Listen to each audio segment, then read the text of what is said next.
A lot of people think veganism is extreme. As someone who was vegan for more than a year, while also not eating gluten, sugar, or soy, I feel qualified to say it's not that hard. But within the vegan community, there's another level of dietary extremists that make diets like mine look like fast food in comparison. Raw vegans. The idea of veganism is pretty simple. No animal products. That means no meat, dairy, or eggs, no fish, and no processed foods that contain any amount of those. But there's plenty of vegan-friendly processed food available, like butter, burgers, and even pizza. Raw veganism takes it up a notch. No cooked food. No bread, no pasta, no rice or beans or even cooked vegetables. You're basically restricted to a diet of raw fruits and veggies. I know what you're thinking. Why would anyone subject themselves to that?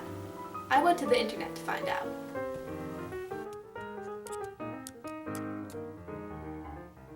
Hi there, I'm Dr. Dave Heber, the founding director of the UCLA Center for Human Nutrition, and we're talking about diets that don't work. And one that's very popular but doesn't really work is the raw food diet. When you sweat on a raw vegan fruitarian diet and you're not eating any salt, what happens is when the sweat goes into your eyes, it doesn't burn because there's no salt in there. There's very little salt, there's very minimal salt in there.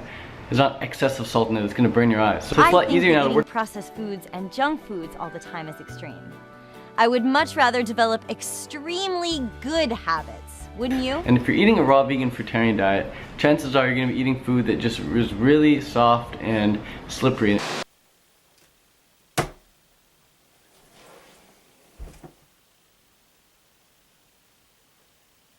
So to demonstrate for all you skeptics what real dietary extremism is, I decided to try it out. 24 hours, no animal products, no cooked foods. This is Heather Goes Raw Vegan. For a day! Hey guys, so I'm starting the challenge now. For some reason I woke up at 5:30, which is like an hour earlier than usual, but we're just gonna go with it. So I've got overnight oatmeal, which is just soaked oats and some nuts and seeds in almond milk. And I've got a green smoothie. Hey guys, it's 7:30. I'm already hungry, but it might be because I ate breakfast at 5:45. But I thought I'd show you what I brought for lunch. Pickles, 2 bananas, an apple, raw almonds, strawberries, blueberries and blackberries, and carrot sticks. So basically 8 snacks to get me through the day. Because I couldn't think of like a lunch option other than like what I'm gonna have for dinner. But this should work. This should work. So it's 9:30. I'm in the library. I could really use a bagel, but I'm going to settle for one of my bananas. I've watched videos of people going raw vegan and they just eat bananas all day, and I'm gonna try not to do that. But I can see why they do. Like, I want a bagel, but this is okay.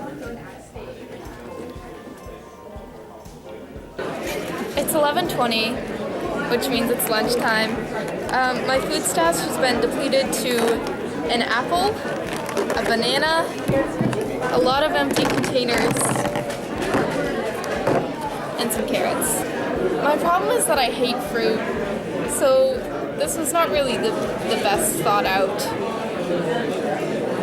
diet plan, but I'm making it work, so.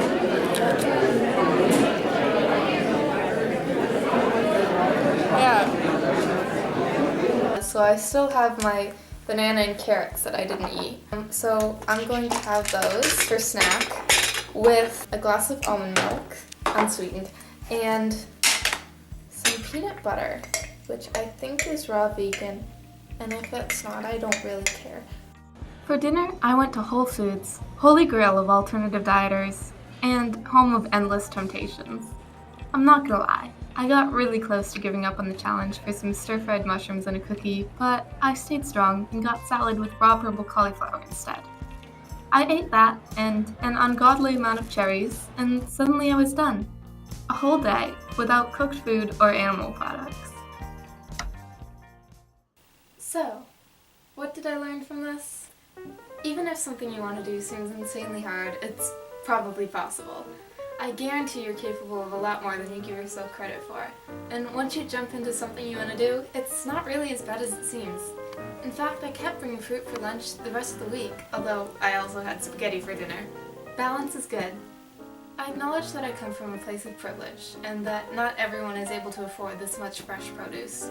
But you don't have to be this extra to be healthy.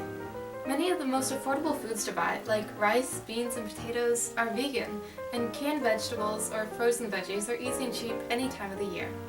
So if you're thinking of going vegan, or vegetarian, or maybe just eating more plants, I say go for it, even if it's just for a day.